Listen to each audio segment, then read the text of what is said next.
Hemonto Biswa Ahmad Dawud Zindabad. Dr. Hemonto Biswa Ahmad Dawud Zindabad. Dr. Hemonto Biswa Ahmad Dawud Zindabad. Dr. Hemonto Biswa Ahmad Dawud Zindabad. Dr. Tunera Rohan Zindabad. Dr. Tunera Rohan Zindabad. Bharat Mata Ki. Bharat Mata Ki. Bharat Mata Ki. Dr. Hemonto Biswa Ahmad Dawud Zindabad. Dr. Hemonto Biswa Ahmad Dawud Zindabad. Dr. Hemonto নিজেই করে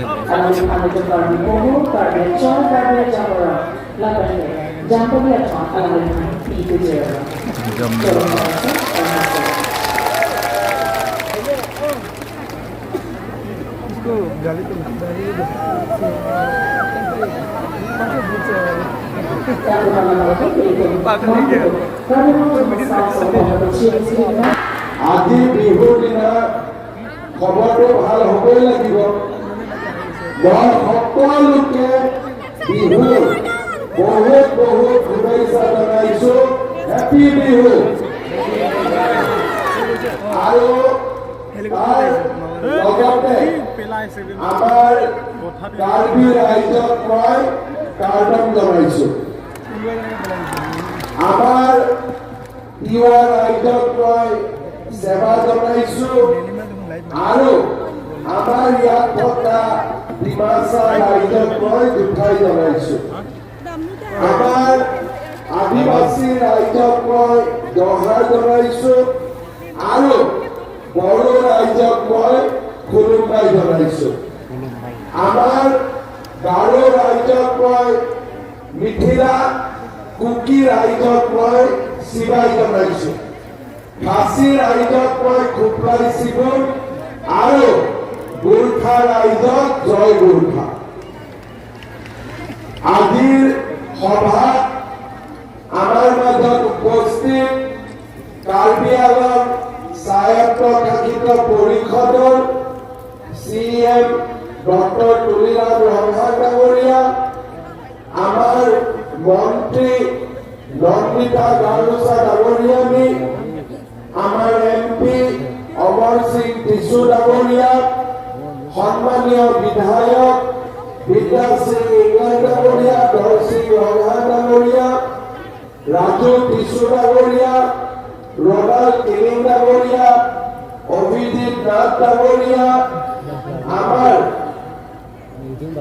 প্ৰাক্তন সাংসদ হৰেণ সিং বে ডাঙৰীয়া, EM সকল, MSc সকল, জিলা আয়ুক্তকে আদি কৰি মঞ্চত উপবিষ্ট বিশিষ্ট ব্যক্তিসকল আৰু আই মাতৃসকল, আজি ৰাতিপুৱা আপোনালোক কেইটা বজাত ইয়াত আহিছে?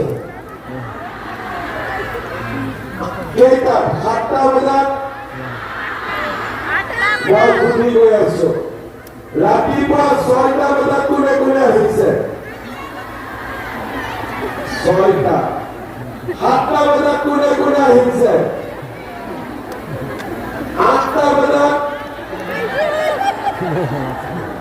ৰাতিপুৱা 9টা বজাত?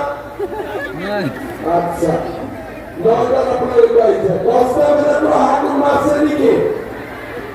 নাই। আৰু 6টাৰ আগতো কোনোবা আহিছে নেকি? ঠিক আছে। কালি ৰাতি টোপনি হৈছিল নাই? কালি ৰাতি টোপনি হোৱা নাই?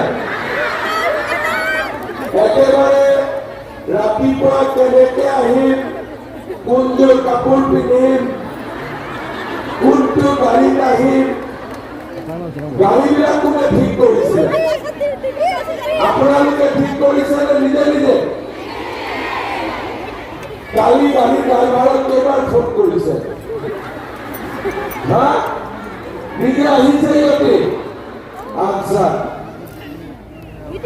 আজিৰ কাৰণে আপোনালোকৰ বহু দিনৰ পৰা ৰখি আছিলে কেতিয়া মামা আহিব কেতিয়া আমাক টকাটো দিব বেলেগ জেগাত দি আছে বিঠু পাহৰি গ'ল নেকি হয় নহয় আজি ভোগালী বিহু আৰু সবচে ভাল দিনত মই বিঠুতে আহিছো আপোনালোকক উদ্যমিতা অভিযানৰ পুঁজি দিবৰ কাৰণে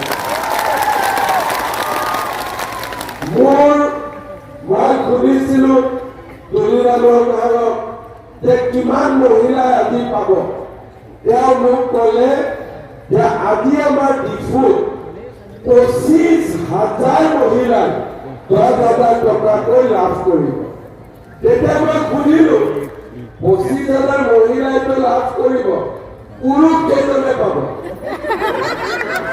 বোলে পুৰুষ 0 আৰু সব মহিলা আমাৰ অসমত এইটোৱে প্ৰথম আঁচনি য'ত পুৰুষে 1 টকাও নাপায় 100% অকল মহিলাৰ একাউণ্টত যাব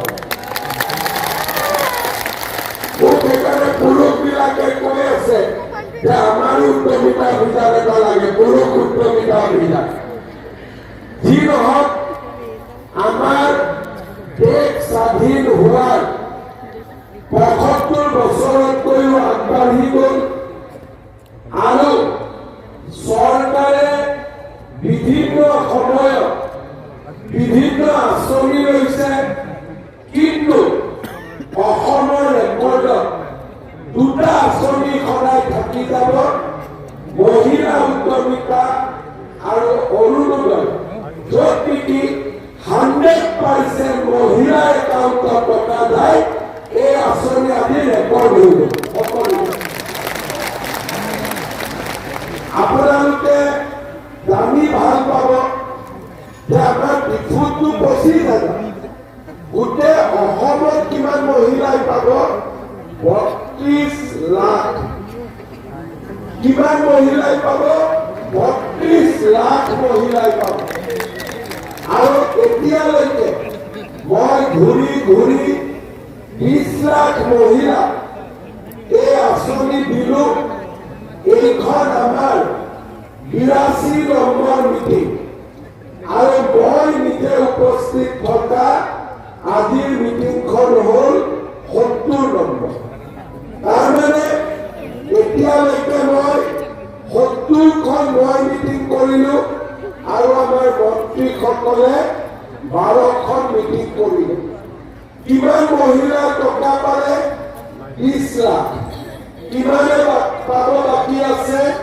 12 লাখ ফেব্ৰুৱাৰী মাহৰ 5 তাৰিখৰ আগতে আমি সকলো মহিলাকে গোটেই অসমত এই আঁচনি দি দিম পৰহি দিনাখন হাওৰা ঘাটত দিলো আজি আমৰি আৰু বহুদিন আগতে আমি হামৰেনত দিলো আজি ডিফু কাৰ্বি আংলঙত অকল বোকাজান বাকী আছে বাকী সকলোকে আঁচনি টকা দিয়া হৈ গ'ল ৰাজনীতি কৰা মানুহে ভোটৰ আগতে কৈ দিয়ে ইটো দিম সিটো দিম কিন্তু ভোটৰ পিছত পাহৰি যায় আমি ভোটৰ আগত যি কথা কৈছো ভোটৰ পিছতো সেই কাম কৰাৰ কাৰণে আমি চেষ্টা কৰো 32 লাখ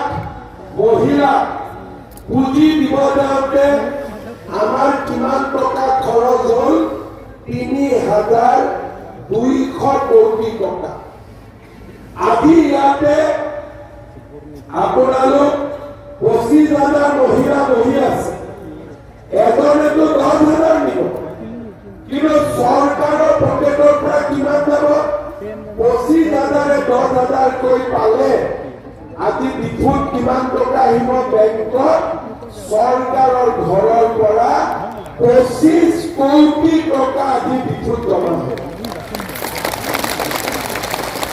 এগৰাকীয়ে 10,000 10 গৰাকীয়ে 1 লাখ কিন্তু 25,000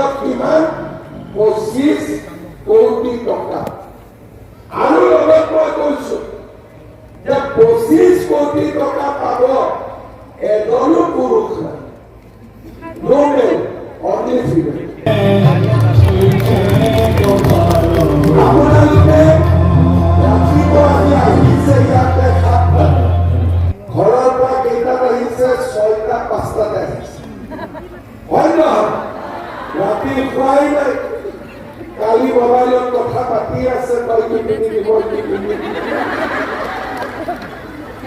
ইমান উৎসাহ মই মহিলাৰ মাজত আগত কেতিয়াও দেখা নাই। মই প্ৰথম MLA কোন চনত হৈছো 2001 চন, মন্ত্ৰী কেতিয়া হৈছো 2002 চন। কিমান মিটিঙত গৈছো, কিন্তু লাইফত প্ৰথম একেলগে ইমান মহিলাক মই দেখা পাইছো। আৰু মহিলা মানে কি? মা, মহিলা মানে বাইদেউ, মহিলা মানে ভণ্টি। এগৰাকী মহিলাক মাতিলে সকলো মা, সকলো ভণ্টি, সকলো বাইদেউ, হয় নে নহয়? ঘৰৰ মানুহজনী মাতিলে। গতিকে ইমান মা, বাইদেউ, ভণ্টি দৰ্শন পোৱা এইটো বহুত ভাগ্যৰ কথা। আপোনালোক সকলোকে মই ধন্যবাদ, কৃতজ্ঞতা আৰু অভিনন্দন জনাইছো। আজি যে আমি আপোনালোকক মাতি আনিছো, ইমান মহিলা, আনন্দ, উৎসাহ, ফূৰ্তি, আপোনালোকে নাভাবিব যে আজিয়ে লাষ্ট বুলি। আজি আহিলো, আজি টকাটো ঘৰত লৈ গলো, কাম শেষ, সেইটো নহয়। আজিৰ পৰা আমাৰ আৰম্ভ হৈছে বিগিনি। আমি এনেকে মাজে মাজে লগ পাই থাকিম, চৰকাৰে আমাক সহায় কৰি গৈ থাকিব। কেনেকে আমাক সহায় কৰিব তাৰ বিষয়ে মই আপোনালোকক অলপ বুজাই দিম, যাতে অহা বছৰো মই আপোনালোকক লগ পাব পাৰোঁ। ভাল হ'বনে বেয়া হ'ব? ভাল হ'বনে বেয়া হ'ব? আগৰ মাতিলে আহিবনে নাই আপোনালোকে? আকৌ যদি আঁচনি দিবৰ কাৰণে মাতো, আপোনালোকে আহিবনে নাই? আৰু এটা কথা কওকচোন, বিজেপিক ভোট দিবনে নিদিয়ে? দিবনে নিদিয়ে? কথা কৈছেতো দিব বিজেপি। ঠিক আছে, এতিয়া আজি আমি এই 10,000 টকাটো আপোনালোকক কিয় দিছো আৰু পুৰুষক কিয় দিয়া? কাৰণ মোদী ডাঙৰীয়াই মোক কৈছিলে যে অসমৰ মহিলাসকল আগ্ৰহী, সাহস আছে, কাম কৰাৰ কাৰণে ইচ্ছা আছে, আৰু যদি চৰকাৰে সুবিধা দিয়ে আমাৰ মহিলাসকল বহুত আগবাঢ়ি যাব পাৰিব। কিন্তু বহু দিনৰ পৰা মহিলাৰ কাম খালি ঘৰতে থকা, ল'ৰা ছোৱালী চোৱা, পাকঘৰৰ কাম কৰা।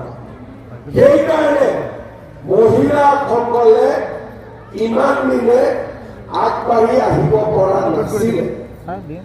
যেতিয়া এই সেলফ হেল্প গ্ৰুপ বিলাক হ'ল, আত্মসহায়ক গোট বিলাক হ'ল, মহিলাসকলে গাঁৱত ওলালে, নিজৰ ভিতৰত কথা পাতিলে, বেংকত একাউণ্ট কৰিলে, আৰু বহুত মহিলা লাহে লাহে আগবাঢ়ি গ'ল।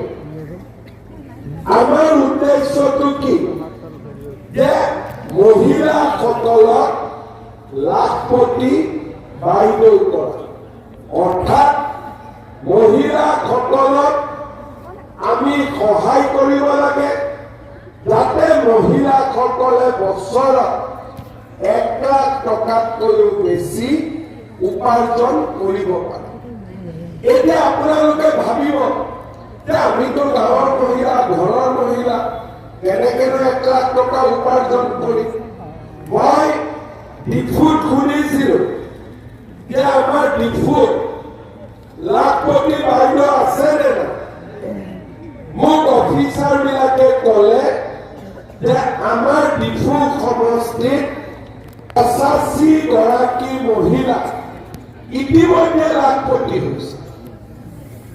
আপোনালোকে ভাবিব যে আমাৰ কাৰ্বি পাহাৰততো আৰু কোন লাখপতি হ'ব সেইটো নহয় 625 গৰাকী মহিলা ইতিমধ্যে লাখপতি বাইদেউ হৈছে আমাৰ আদৰ্শ গাঁৱৰ জুলি লাহৰে সূতা আৰু কাপোৰ উৎপাদন কৰি আজি মাহত 15,000 টকা উপাৰ্জন কৰে আমাৰ হানছে গাঁৱৰ ৰূপজিলি তেৰম্পীয়ে কাঠফুলাৰ খেতি কৰি মাছৰুমৰ খেতি কৰি মাহত 20,000 টকা উপাৰ্জন কৰে আমাৰ ৰংকিমি গাঁৱৰ ৰংকিমি 2 নম্বৰ গাঁৱৰ কাছে ইনটিপি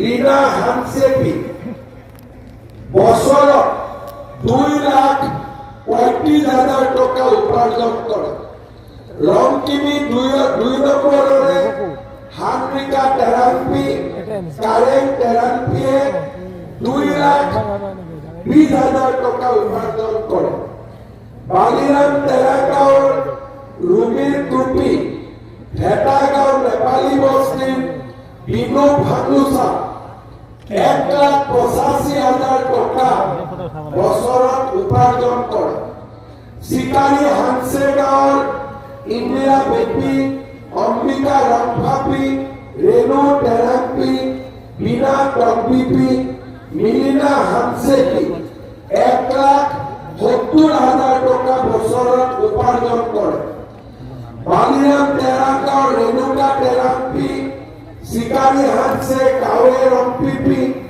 খয়াপাৰাৰ জুনুমাহী বড়ো চুনামান গাঁৱৰ ৰামা সোণাৰী মিচি বাইলাম গাঁৱৰ আমা দৌলা কাফু ভেটাগাঁও নেপালী বস্তিৰ সোণালী নাপেন আৰু ৰঙা পাহাৰ চিডিং গাঁৱৰ কল্পনা খেৰুৱাৰ বাইদেউ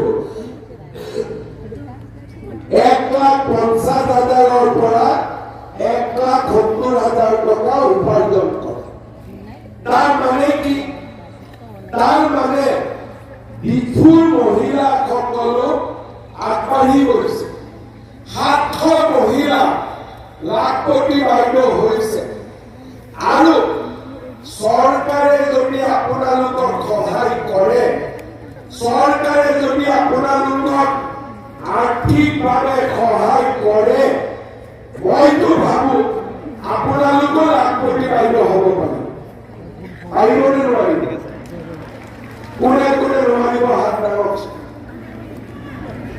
কোনে কোনে নোৱাৰে হাত দাঙক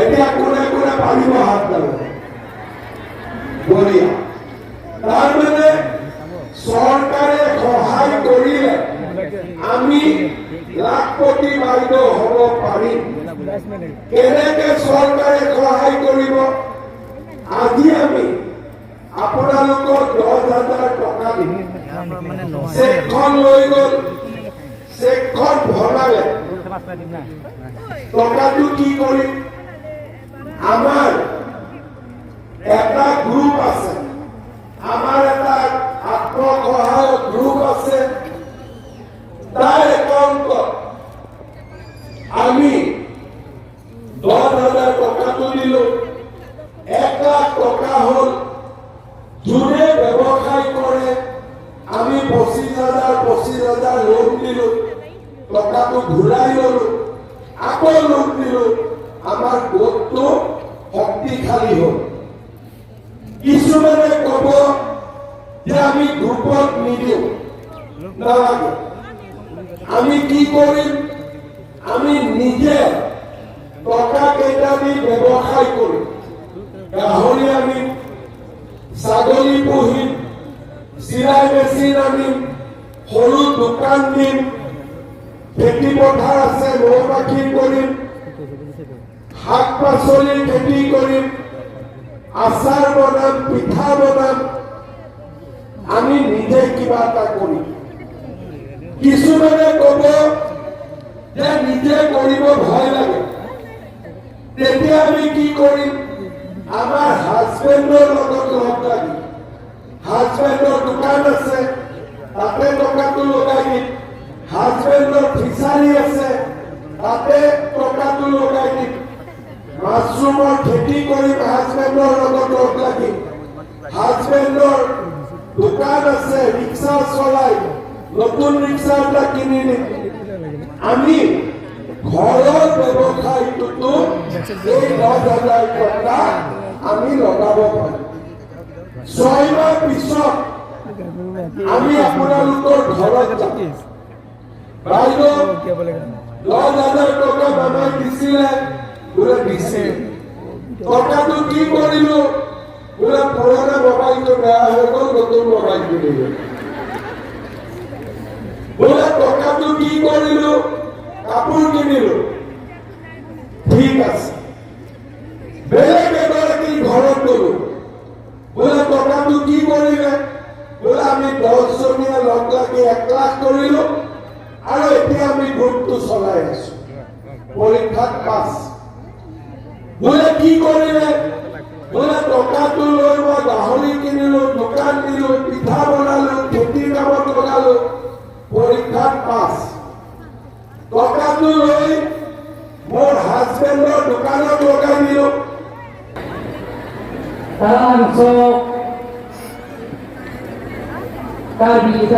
Kalbisan surah dia talon apa mulong saya harap lupa bapak surikat langsung di kapajir langsung mai yang ada tahun bila tu kacil orang yang kita cedai asal masih biasa betul menurut semua kahai lapor ke biasa Nomita Gulsara KHIP Lapen ke 6 Hospital Medical Science MP Omor Singh Besar KHI Lapen ke Tumor Raja Taukan MLA Bina Singh KHI MLA Dorsino KHI Lapen ke Tumor Raja Taukan Kerajaan Tumor Council Bina Raja Besar KHI Lapen ke Raja Taukan Bhok Abang MP Orang Singh KHI Penjengwa Desi Komisioner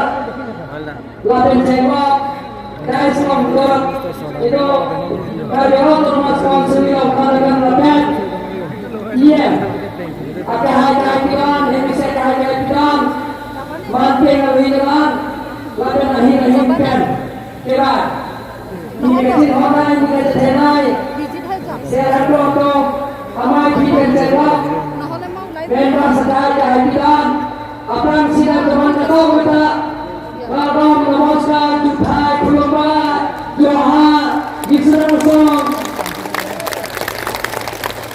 ada yang lagi komplainsa নিৰ্বাচনৰ সময় Bihu jual kawan নিৰ্বাচনৰ সময় ভাৰতৰ জনপ্ৰিয় chief minister doctor Himanta Biswa Sarma ডাঙৰীয়া তেখেতে বিহুৱে আহিছিলে নিৰ্বাচনৰ প্ৰচাৰৰ সময় এতিয়া তেখেতে কৈছে যে সভাত কৈছে যে আপোনালোকক মূল্যৱান ভোটটো পদম ফুলৰ ভোটী বিপুল ভোটত অমৰ সিং কৃষ্ণ ডাঙৰীয়া ভোটী জয়যুক্ত কৰিব লাগে বুলি তেখেতে কৈছে যেতিয়া পিছত মই আকৌ আহি কাৰ্যালয়ত আহি প্ৰত্যেক চেয়াৰহেডক মেম্বাৰসকলক সদস্যসকলক 10,000 দিম বুলি কৈছে তেখেতে কিন্তু আজি সেই 10,000 তেখেতে কথা নহয় কামে পৰিচয় দিয়াৰ কাৰণে সকলোৱে হাত চাপৰি মৰা আপোনালোকে আজি আপোনালোকে জানে কাৰ্যালয়ত স্থায়ী শান্তি আৰু স্বাৰ্থত যিমানখিনি কাৰ্যালয়ৰ মিলিটেঞ্চৰ লগত অলপ আলোচনা কৰি শান্তি চুক্তি কৰি আনিছে যাতে কাৰ্যালয়ত পাৰ্লিয়ামেণ্ট পিছ স্থায়ী শান্তি আৰু স্বাৰ্থত তেখেতে কেন্দ্ৰ চৰকাৰত গৃহমন্ত্ৰী অমিত শ্বাহ ডাঙৰীয়াৰ লগত অলপ আলোচনা কৰি তাহলে জেনে নিল এইজন হৈছে ডক্টৰ হিমন্ত বিশ্ব শৰ্মা ডাঙৰীয়া। সকলোৱে হাতত আগতে আপোনালোকে দেখা পাইছে কাৰ্বি আংলঙৰ সংঘাত, এই দুই জাতি জাতিৰ লগত সংঘাত আপোনালোকে দেখা পাইছে। কিন্তু কেতিয়া শান্তি চুক্তি হোৱাৰ পিছত কাৰ্বি আংলঙত তেখেতে যেতিয়া স্বাস্থ্য মন্ত্ৰী আছে আধা ৰাস্তা বন্ধ কৰিছে ডিব্ৰু মেডিকেল কলেজ। কিন্তু কংগ্ৰেছৰ সহায়ত যে ডিব্ৰু মেডিকেল কলেজত বন্ধ হৈ আছে। যেতিয়া ডক্টৰ হিমন্ত বিশ্ব শৰ্মা ডাঙৰীয়াই নেতৃত্ব লোৱাৰ পিছত ডিব্ৰু মেডিকেল কলেজ সম্পূৰ্ণ হৈছে আৰু 100% MBBS ডক্টৰ পাছ কৰা হৈছে। ডক্টৰ হিচাপে অসমীয়া ৰাজ্যখন এনেধৰণৰ আপোনালোকে দেখা পাইছে। আজি সেই তাৰাংশ কাৰ্বি ইউথ ফেষ্টিভেলত যিটো ইয়াত আমি প্ৰত্যেক বছৰ নিজৰ কলা সংস্কৃতি নিজৰ চৰ্চা বজাই ৰখা স্বাৰ্থত আমি বিচাৰিছিলোঁ যে শিৱসাগৰত ধুবুৰী বনাম বুলি কোৱাৰ পিছত গৌৰৱ গগৈয়ে এই ব্যক্তিজনক পাৰ্টিৰ পৰা বহিষ্কাৰ কৰিব। বহিষ্কাৰ নকৰিলে ব্যক্তিজনে আজি ৰাইজৰ হেঁচাত পদত্যাগ কৰিলে। কিন্তু গৌৰৱ গগৈয়ে কোনো ভূমিকা পালন নকৰিলে। আমি তেওঁৰ পৰা কিয় ভূমিকা পালন কৰাটো বিচাৰিছিলোঁ, কাৰণ তেওঁ যোৰহাটৰ এজন MP, শিৱসাগৰ তেওঁৰ MP এৰিয়াৰ ভিতৰত পৰে। ইয়াৰ পৰা বুজা যায় যে গৌৰৱ গগৈৰ মৰম যোৰহাট বা শিৱসাগৰৰ প্ৰতি নহয়, গৌৰৱ গগৈৰ মৰম মিয়াৰ প্ৰতি বেছি আছে। আমি গৌৰৱ গগৈৰ নিৰাপত্তাত বা গৌৰৱ গগৈ যে কোনো পদক্ষেপ নল'লে তাৰ বাবে আমি গৌৰৱ গগৈক গৰিহণা দিছোঁ।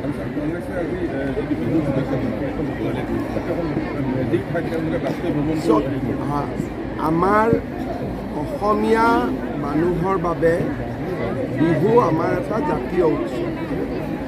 মেজি আমি কিয় জ্বলাওঁ? কাৰণ জুই বা অগ্নিয়ে অমংগল বা আন্ধাৰত ধুই যাওঁ।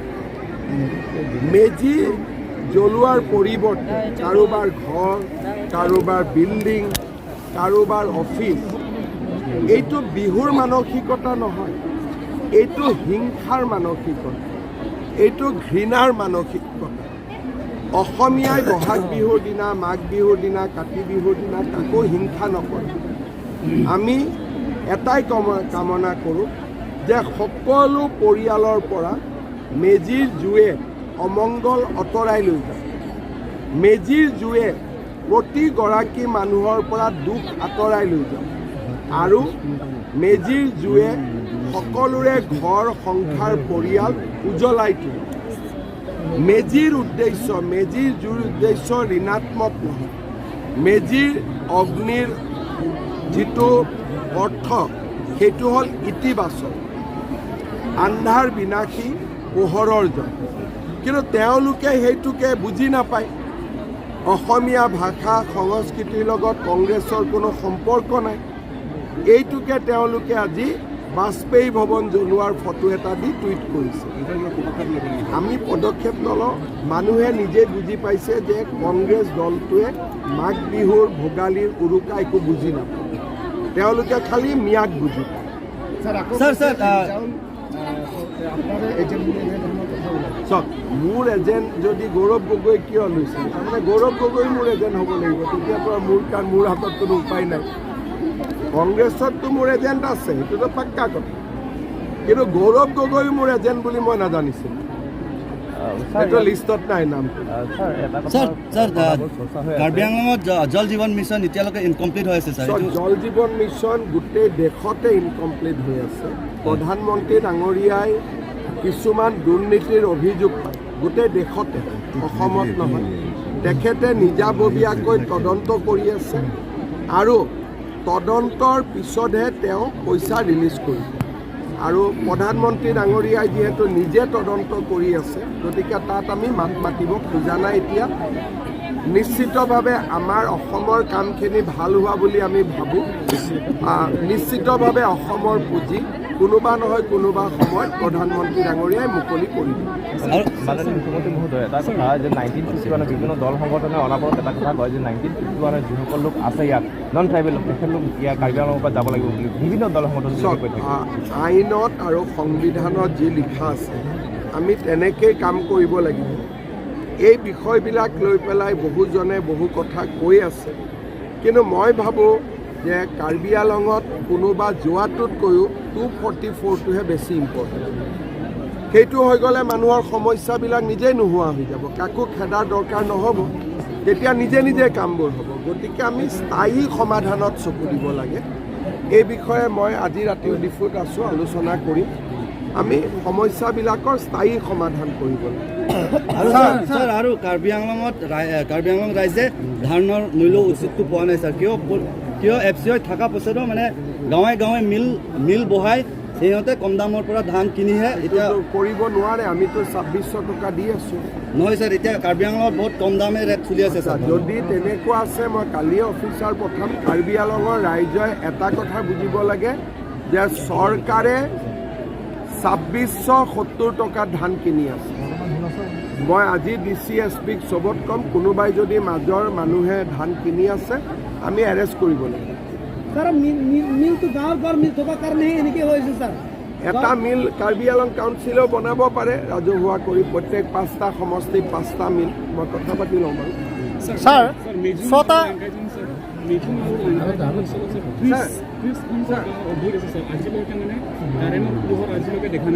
মোক আজি আপুনি কৈছে, মই এতিয়াই লিষ্টখন লৈ লওঁ।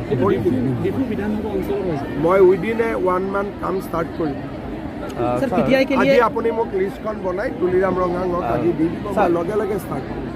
सर पीटीआई के लिए आज बिहू का उत्सव है, तो आप क्या मैसेज देना चाहेंगे? आज असम वासियों का ओर से मैं पूरे देशवासियों को बिहू का शुभेच्छा देता हूँ। ये हमारे माघ बिहू है, मकर संक्रांति है। असम के लिए आज बहुत ही पावन दिन है। मैं पूरा देशवासियों को भोगाली बिहू का, माघ बिहू का शुभकामना देता हूँ। सर जो बगरुम्बा डांस होने वाला है, सत्तर मोदी जी आने वाले हैं, तो उनके बारे में क्या बोलना चाहेंगे? हमारे असम का एक ट्राइबल समूह है जिसका नाम बोडो है, बहुत बड़ा जनगोष्ठी है। ये बोडो का जो डांस है इसको बागरुम्बा बोलते हैं। 17 को प्रधानमंत्री जी आएगा, 10,000 से ज़्यादा युवाओं ने ये बागरुम्बा डांस का एक सामूहिक प्रदर्शन करेगा। सर कार्यालय में देखा गया कि जो महागठबंधन एक बना है, जो APSLC और कांग्रेस सबको लेके, और तो इससे आप देखिए APSLC या कांग्रेस का कोई एजेंडा नहीं, और ये लोग घृणा चाहते हैं, हम लोग प्रेम और मोहब्बत चाहते हैं।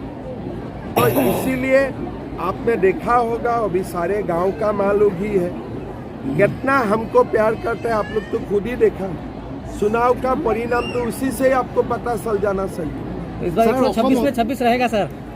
22 तो हम नहीं जीतेगा, 160 सीट में हम लोग प्रयास करेगा। आप लोग जितना जिताएगा उतना जीतेगा। স্যার অসমত প্ৰায় 80 লাখ যোগী মানুহ আছে, নাথ যোগী। আজি অসমত কিমান আছে তো নাজানো। 2027 চনত জনগোষ্ঠী হিচাপত চেঞ্চাছ হ'ব। যেনেকৈ মই নাথ, এইবাৰ চেঞ্চাছত মই নাথ লিখিম। এইবাৰ চেঞ্চাছত মই নিজক চুতীয়া বুলি লিখিম, আহোম বুলি লিখিম। 27 চনৰ চেঞ্চাছৰ পিছত আমি গম পাম অসমত কোন জনগোষ্ঠীৰ কিমান মানুহ আছে। কিন্তু ইমান ডাঙৰ এটা সংগ্ৰাম চলি আছে স্যাৰ, আপুনি মোৰ লগত আলোচনা চলি আছে। অৰবিন্দ নাথৰ লগত মই যোগাযোগত আছোঁ। কেইদিনমান আগতেতো শ্বহীদ মনমৰ নাথৰ শ্বহীদ স্তম্ভও উদ্বোধন কৰিলোঁ। নাথ সম্প্ৰদায়ৰ মানুহৰ লগত মোৰ বহুতে ভাল সম্পৰ্ক, আমি কথা বতৰা পাতি থাকোঁ। 2 এদিনতে মই মাতিমো তেওঁলোকক। স্যাৰ কাৰ্বি আংলঙত যথেষ্ট ৱেব পৰ্টেল বেছিকৈ তাত খোলাৰ দৰে ইয়াত যিহেতু কোনো ধৰণৰ ক্ৰাইটেৰিয়া এই পৰ্যন্ত লোৱা নাই বা চৰকাৰখনে কিবা এতিয়া ব্যৱস্থা গ্ৰহণ কৰিব ভাৰত চৰকাৰে পৰ্টেলৰ ওপৰত ৰেগুলেশ্যন এখন আনিব, কাম চলি আছে। তাৰপিছত এই বিষয়টো আমি এটা ঠিক কৰিব পাৰিম। কাৰ্বি আংলঙৰ বিভিন্ন জিলাত হাই ছেকেণ্ডেৰী কৰা হ'ল, তাৰ যিসকল শিক্ষকক মানে প্ৰাদেশিকৰণ কৰা হ'ব নেকি? সেইটো মই নাজানো, মই বুজি ল'ম এতিয়া। কাৰ্বি আংলঙৰ নিয়মটো আমাতকৈ বেলেগটো মানে হাই ছেকেণ্ডেৰী মই বুজি ল'ম এতিয়া। আৰু ছাৰ লাষ্ট এটা প্ৰশ্ন কাৰ্বি আলঙৰ নিয়ম কানুনখিনি অলপ আমাৰ বেলেগ ষ্টেটতকৈ বেলেগ হৈ থাকে। ছাৰ লাষ্ট এটা প্ৰশ্ন সোধোঁ, পশ্চিম কাৰ্বি আংলঙত আজিলৈকে কোনো ছায়েন্স ষ্ট্ৰীম নাই। জনজাতীয় লোক ইমান আছে, তাত এখন জিলা হয়, কিন্তু আজিলৈকে অসম চৰকাৰে আমাৰ কলেজৰ কনষ্ট্ৰাকশ্যন হৈ গ'ল, তাতে ছায়েন্স থাকিব। ফেব্ৰুৱাৰী মাহত ৰণোজ পেগু আহি তাক উদ্বোধন কৰিব। College already building complete. Higher ছেকেণ্ডেৰীবিলাকতো ফিডাৰ কলেজ আমি বনাব লাগিব। ছাৰ, অসমৰ বিভিন্ন জিলাত ইলিগেল মাইনিংকেইটা বন্ধ কৰা হৈছে, কিন্তু ইয়াত কাৰ্বি আংলঙত চব কাৰ্বি আলঙৰ কথা বতৰাত আমি নিজে বৰ বেছি নোসোমাওঁ, কাৰণ ইয়াতে আপোনালোকক অটনমি দিয়া আছে। গতিকে আপোনালোকে যদি কমপ্লেইন দিয়ে মই হাত দিব পাৰিম, কিন্তু কমপ্লেইন নিদিলে অসম চৰকাৰে নিজে নিজে কাৰ্বি আলঙৰ মাজত সোমাই গ'লে মানুহে আকৌ আমাকে ধৰিব যে আমি 6 শিডিউলটো বেয়া কৰি আছোঁ।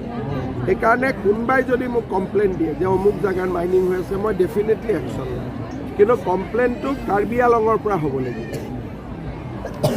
ধন্যবাদ ছাৰ। সকলোকে ভোগালী থেংক ইউ ছাৰ।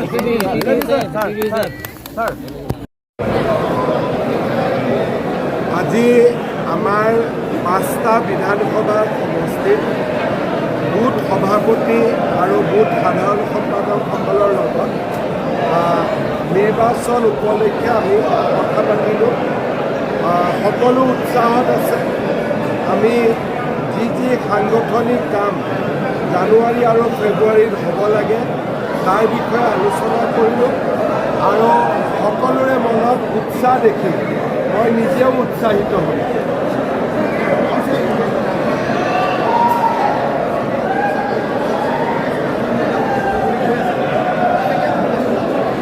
এইটো আসন বুজাবুজি হ'লে আমাৰ কাৰণে ভাল, তেতিয়া আমাৰ ইলেকশ্যনটো সহজ হৈ যাব।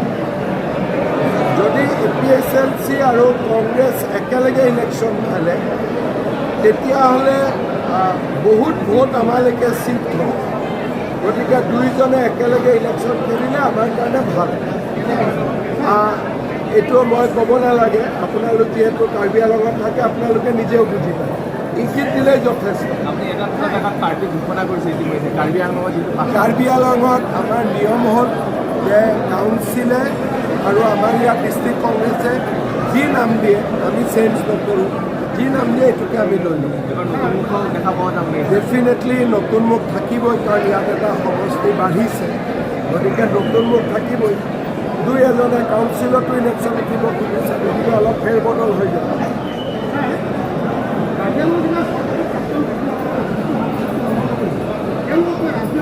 তেওঁলোকক পলিটিকেল ছেটেলমেণ্ট লাগে, সেইটো কাউন্সিলৰ ইলেকশ্যনত তেওঁলোকে ৰাজনৈতিক সংস্থাপন পাব। ডক্টৰ হিমন্ত বিশ্ব শৰ্মা জিন্দাবাদ। জিন্দাবাদ জিন্দাবাদ। ডক্টৰ হিমন্ত বিশ্ব শৰ্মা জিন্দাবাদ। জিন্দাবাদ জিন্দাবাদ। ভাৰত মাতা কি জয়। ভাৰত মাতা কি জয়। ভাৰত মাতা কি জয়। ডক্টৰ হিমন্ত বিশ্ব শৰ্মা জিন্দাবাদ। জিন্দাবাদ জিন্দাবাদ। ডক্টৰ হিমন্ত বিশ্ব শৰ্মা জিন্দাবাদ। জিন্দাবাদ জিন্দাবাদ। ডক্টৰ হিমন্ত বিশ্ব শৰ্মা জিন্দাবাদ। জিন্দাবাদ জিন্দাবাদ। ডক্টৰ তুলিৰাম ৰঙাং জিন্দাবাদ। জিন্দাবাদ জিন্দাবাদ। ডক্টৰ তুলিৰাম ৰঙাং জিন্দাবাদ। জিন্দাবাদ জিন্দাবাদ। ভাৰত মাতা কি জয়। ভাৰত মাতা কি জয়। আকৌ এবাৰ মোদী চৰকাৰ। আকৌ এবাৰ বিজেপি চৰকাৰ। আকৌ এবাৰ বিজেপি চৰকাৰ। ডক্টৰ হিমন্ত বিশ্ব শৰ্মা জিন্দাবাদ। জিন্দাবাদ জিন্দাবাদ। ডক্টৰ হিমন্ত বিশ্ব শৰ্মা জিন্দাবাদ। জিন্দাবাদ জিন্দাবাদ। ডক্টৰ হিমন্ত বিশ্ব শৰ্মা জিন্দাবাদ। জিন্দাবাদ জিন্দাবাদ। আকৌ